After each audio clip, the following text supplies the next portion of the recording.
Eu quero continuar falando de segurança pública, mas sobre outra situação agora. Uma pesquisa Genial Quest que foi divulgada hoje aponta que a maioria dos brasileiros acha que organizações criminosas devem ser consideradas, sim, grupos terroristas. Vamos então com o nosso Misael Mainetti, que vai trazer mais informações e os dados dessa pesquisa para a gente agora. Conta aí, Misael, o que a população indicou nesse levantamento. Bem-vindo. Tem vários dados aqui para contar para vocês, Evandro. Primeiro, boa tarde para todo mundo que acompanha o 3 em 1. Em relação a essa pesquisa divulgada pela Quest, 67% dos brasileiros aprovam a mega operação que aconteceu no Rio de Janeiro e deixou 121 mortos no Complexo da Penha e do Alemão, na zona norte do Rio de Janeiro. Mas tem uma contradição aí, algo controverso. 55% rejeitam o mesmo tipo de ação policial nos estados onde vivem. Vou dissecar mais um pouquinho de alguns dados interessantes. Apenas 25% reprovam a operação liderada pelo governador Cláudio Castro, ele que é do PL. 4% afirmam que não aprovam nem rejeitam e 4% não souberam responder. Dissecando mais essa pergunta que é interessante, gostaria do mesmo tipo de operação no seu estado? A rejeição é maior no Sudeste, dizem que não. E em cidades com 20 a 50 mil habitantes, além de ser preponderante entre os que dizem aliados à esquerda, mas não se consideram lulistas. Existe mais apoio a esse tipo de operação em cidades com mais de 500 mil habitantes. O índice salta apenas entre pessoas de direita que não se classificam como apoiadores do ex-presidente Jair Bolsonaro e aqueles que se rotulam como bolsonaristas. Essa pesquisa levou em conta mais de 2 mil brasileiros com 16 anos ou mais em 120 cidades entre os dias 6 e 9 de novembro, pouco mais de uma semana depois dessa operação que aconteceu no Rio de Janeiro. Lembrando que no Fórum de Segurança Pública, o Rio de Janeiro, o estado do Rio de Janeiro, está na 15ª posição como o mais violento em todo o país. É porque a média ela é feita com crimes intencionais a cada 100 mil habitantes. Então estão aí alguns dados, que vieram depois dessa operação que aconteceu em relação ali no Rio de Janeiro, essa pesquisa que ouviu mais de 2 mil brasileiros e, como você mencionou, também tem essa maioria que considera, que essa classificação deva acontecer, classificação aí, de facções criminosas para facções terroristas. Evandro? Muito obrigado pelas informações, Misael Mainetti. Um abraço para você. Vamos ilustrar aqui, então, no nosso telão, os dados principais dessa pesquisa para você tê-los bem na mente. As organizações criminosas devem ser consideradas terroristas? Sim, 73%, não 20%, 7% não sabem ou não responderam. Houve outra pergunta. Você apoia a operação no Rio de Janeiro? 67% sim, desaprovam 25%, nem aprova nem desaprova. Os muristas, 4%, não sabem ou não responderam, também 4%. Ô Zé Maria Trindade, o que isso indica sobre o que a população brasileira tem visto para a segurança pública, como essencial para a segurança pública a partir das últimas movimentações e operações realizadas aqui no país? Bem-vindo, meu amigo, boa tarde para você. Pedindo socorro, Muito boa tarde, Cine, boa tarde a todos. Olha, hoje eu conversava no Congresso Nacional exatamente sobre esse assunto. O deputado Júlio Lopes, que é do Republicanos, aliás, é do PP, do Rio de Janeiro, não do Republicanos, e ele me falando exatamente sobre o que está acontecendo com o governador Cláudio Castro. Ele hoje veio aqui em Brasília, uma grande manifestação em Brasília de apoio aí aos policiais tombados nesta batalha, nessa luta cruel aí contra o crime organizado e os feridos, Então ele foi tratado como celebridade. E aí o deputado Júlio Lopes me dizendo que é assim, a partir de agora, com Cláudio Castro, que andou com ele, virou celebridade, todo mundo querendo tirar fotografia com ele, elogiando, exatamente refletindo essa pesquisa. Porque ninguém aguenta mais. Nós estamos presos e os bandidos soltos. É só dar uma olhada na arquitetura das cidades, todas as cidades, inclusive de interior. as casas viraram fortalezas, viraram prisões, com grades, aquela serpentina no muro, né, com arame farpado no muro. Inverteu o processo. Então, isso aí é um resultado de pedido de socorro. E pedido de socorro numa palavra. A palavra terrorismo. Não muda muito, porque em qualquer lugar do mundo, alguém que abre fogo contra a população é um terrorista. O que não pode ser banalizado é o termo, porque o terrorismo é sério demais. Nós, graças a Deus, não temos essa tradição. Houve algumas células aqui de terrorismo que foram desbaratadas aí através de uma investigação de inteligência. E o objetivo não era nem aqui internamente no Brasil, mas organizações internacionais, como, por exemplo, a COP30, que deve ter um grupo trabalhando exatamente contra o terrorismo. Uma situação tão complexa, tão difícil de acreditar que até hoje os governadores não entenderam essa ânsia da sociedade por segurança pública, por uma ação mais firme contra a bandidagem, que mudou completamente o posicionamento do governador do Rio de Janeiro. Isso, para mim, já diz tudo. É o Data Zé funcionando. Eu vi ele passando. Por onde ele passava, era fotografia, elogio, e isso não é fácil de fazer, né? Nós temos o nosso Data Zé, mas temos também o nosso Data 3 em 1. Eu quero saber de você que nos acompanha. Você concorda com os 73% da pesquisa Quest que facções devem ser consideradas terroristas? Sim, elas agem como terroristas. Não, os conceitos são diferentes. É uma medida dura, mas necessária. Vai lá, participe da nossa enquete no YouTube que eu quero saber a sua opinião também. Alan Gani, o Zé traz uma análise interessante que isso é como se fosse um pedido de socorro dessa população, que olha para a classificação como terrorista como uma forma de uma punição mais intensa, mais grave contra esses criminosos. Mas o PL antifacção que está se encaminhando agora, daqui a pouco a gente vai se aprofundar mais nele, porque a nossa equipe de reportagem vai trazer essas informações. Mas Derrite deu uma recuada e tem cada vez mais afastado a possibilidade de se misturar com o terrorismo a atuação das facções criminosas.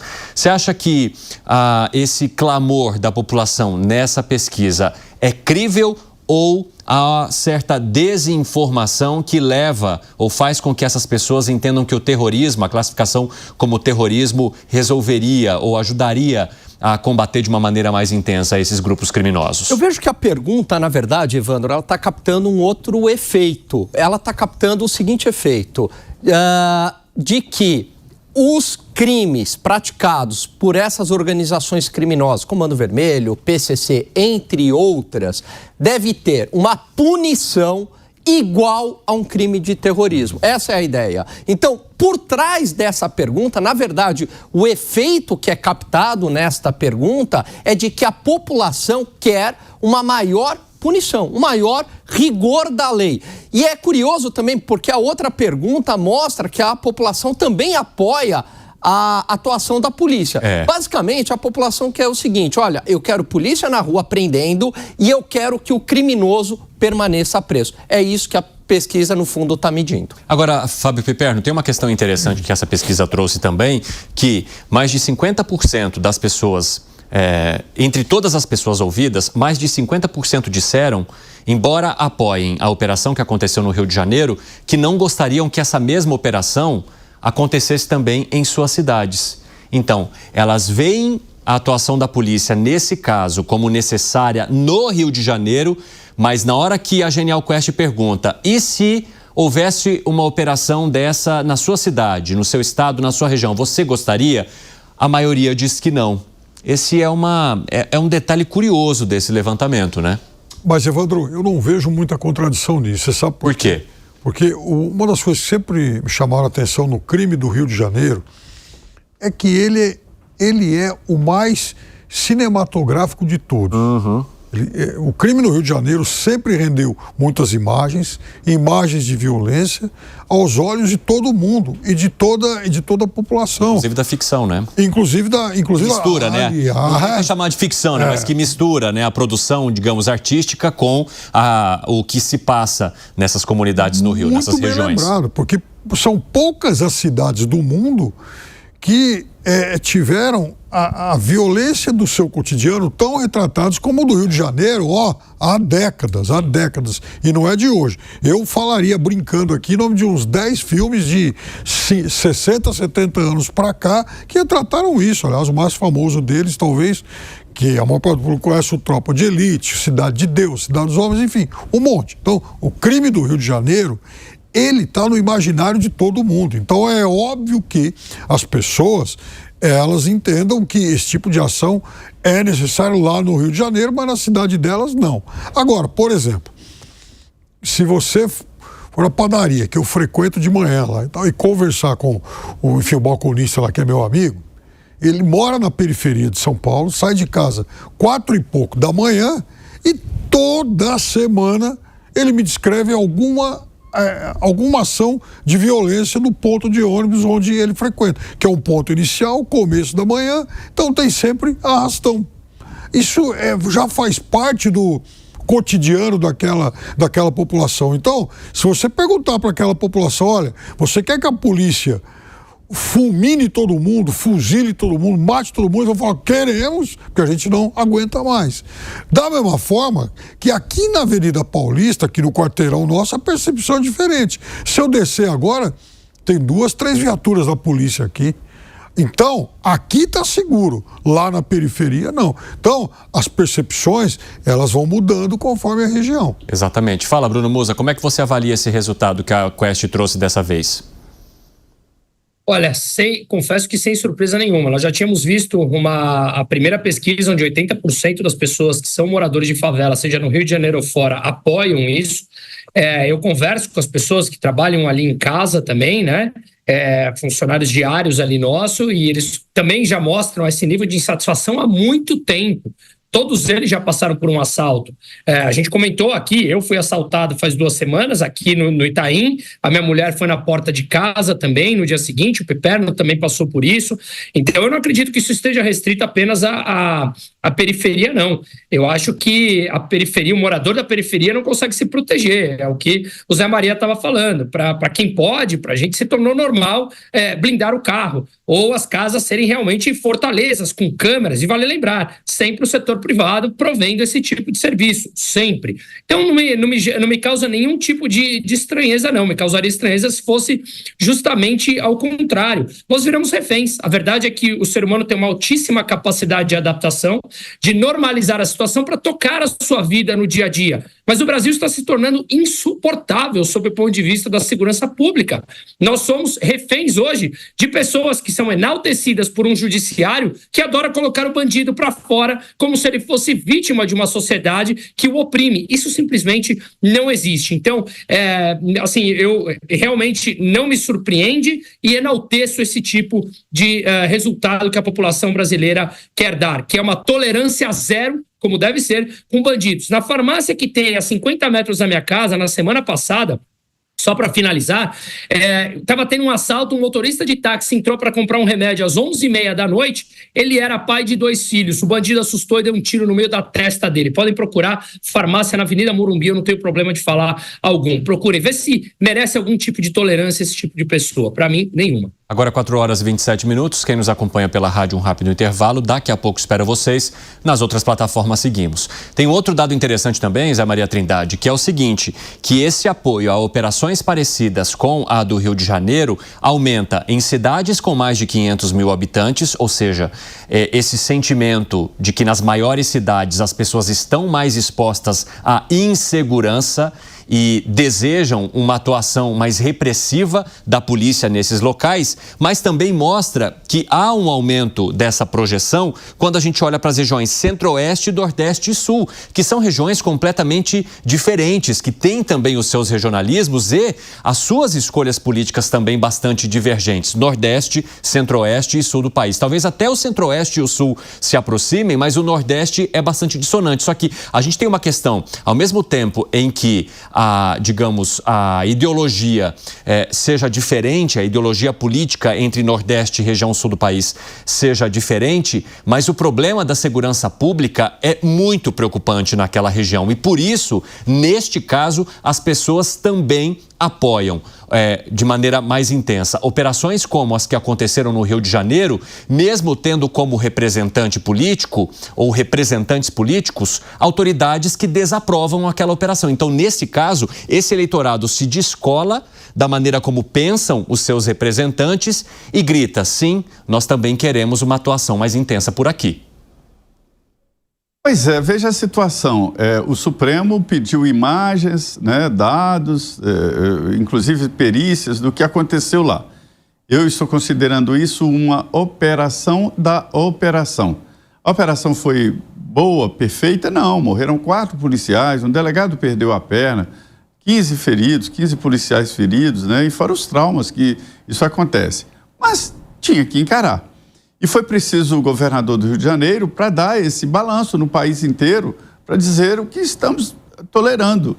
O deputado Coronel Meira, ele é do PL de Pernambuco, da Comissão de Segurança Pública da Câmara, convocou para amanhã uma sessão plenária para discutir exatamente com alguns convidados o avanço da criminalidade pelo país. Tomou conta do Nordeste, de cidades pequenas, né? A gente viu, por exemplo, como o crime organizado chegando a lugares como Caraíva, lá perto depois de Trancoso, ali numa praia maravilhosa e tal, e pegando o Nordeste inteiro, inclusive o Norte. Governadores da região Norte ali me disseram que é o seguinte: a principal força contratadora da região é o crime organizado. E ele está se enraizando em vários setores, inclusive na extração de minério, de forma ilegal e no mercado paralelo de ouro e de minérios, para você ter uma ideia de como a coisa está. E foi preciso exatamente agora o governador do Rio de Janeiro acordar, porque já está no final do mandato dele, poderia ter feito isso logo no início, como fez o Ronaldo Caiado aqui no Goiás, né? Ronaldo Caiado é a prova de que o governador, quando quer, ele pode e tem competência para agir, e ele é o comandante das polícias. E ali, no Rio de Janeiro, ele deu essa demonstração de que é possível fazer alguma coisa. Os deputados do Rio de Janeiro estão dizendo o seguinte: até então estávamos ali nos acostumando a prendermos nas nossas casas e deixar os criminosos lá no morro. Me disse o secretário de Segurança Pública, Sandro Avelar, daqui de Brasília, que é o presidente do Conselho de Secretários de Segurança Pública, de que todos os chefes estavam no Rio de Janeiro. Por quê? Porque eles estavam sendo monitorados. E monitoramento legal pela justiça, ali, acompanhamento do celular, e o celular no Rio de Janeiro, no morro, e ninguém fazia nada. Quer dizer, sabe onde o chefe do Paraná, o chefe do tráfico do norte do país estava e não podia fazer nada. Estava num lugar que é uma espécie de zona de exclusão da lei que faz a sua própria Constituição. Então, assim, é um movimento importante nesse momento, porque tira essa letargia de que é assim mesmo e nós não podemos fazer nada. Podemos, não é só com lei, é a atuação dos governadores. E também o Rio de Janeiro vem qualificando e melhorando salarialmente os policiais, já é o 3º estado em nível salarial, e também de equipamentos e viaturas, né? Ô, Fábio Piperno, você entende que esse é um clamor que então ultrapassa as barreiras, inclusive ideológicas, aqui no país? É claro que sim. Mas a violência ela faz mal para quem é de direita ou de esquerda. E, por sinal, um dos estados que mais conseguiram melhorar os seus índices nesse campo é um estado governado por um político do PSB, do Partido Socialista Brasileiro, o Espírito Santo, do governador Renato Casagrande. O Espírito Santo era um estado dominado aí também por muitos grupos do crime organizado, inclusive muitos do Rio de Janeiro que iam para lá, né? Havia, inclusive, uma grande conivência de políticos, né? Lá atrás, não faz tanto tempo assim, muitos políticos foram investigados e conexões foram apontadas com o crime organizado, e isso melhorou. Não tem acabado, mas isso melhorou. Então, sim, dá para fazer uma série de coisas. Agora, é preciso fazer e não jogar só para a torcida. Por exemplo, lá no Rio de Janeiro, a gente viu o antecessor do governador Cláudio Castro, ou enfim, o governador Wilson Witzel, né? Caçado depois, de quem o Castro era vice. Há um momento célebre aí na trajetória dele como governador, descendo de helicóptero lá na Ponte Rio-Niterói para comemorar e dar socos no ar no dia em que a polícia matou lá, enfim, um bandido famoso. E aí comemorou naquele dia de forma espalhafatosa e ficou por isso mesmo. Né? Não abalou nenhuma estrutura do crime. É preciso se investigar com inteligência e abalar a estrutura do crime, porque senão o crime tem uma grande capacidade de repor os quadros perdidos. E em relação ao governador Cláudio Castro, a quem eu faço e sempre fiz muitas objeções, uma coisa é importante a gente reconhecer. Se algum desses institutos de pesquisa hoje, nas simulações de eleição para presidente, tirar o Tarcísio e colocar o Cláudio Castro, ele vai ser o nome da direita mais citado, mais do que inclusive Ratinho, Caiado e Zema. Ele está se tornando uma figura, sim, de projeção nacional. A ponto de agora o Valdemar, por exemplo, dizer, opa, tem tudo para ser o nosso candidato a senador no Rio. Já para confiná-lo àquele ambiente. Porque há quem diga que ele já sonha com voos maiores. Né? Vai monitorando as decisões que são tomadas a partir da audiência com as decisões também adotadas ali pelo governador do Rio de Janeiro.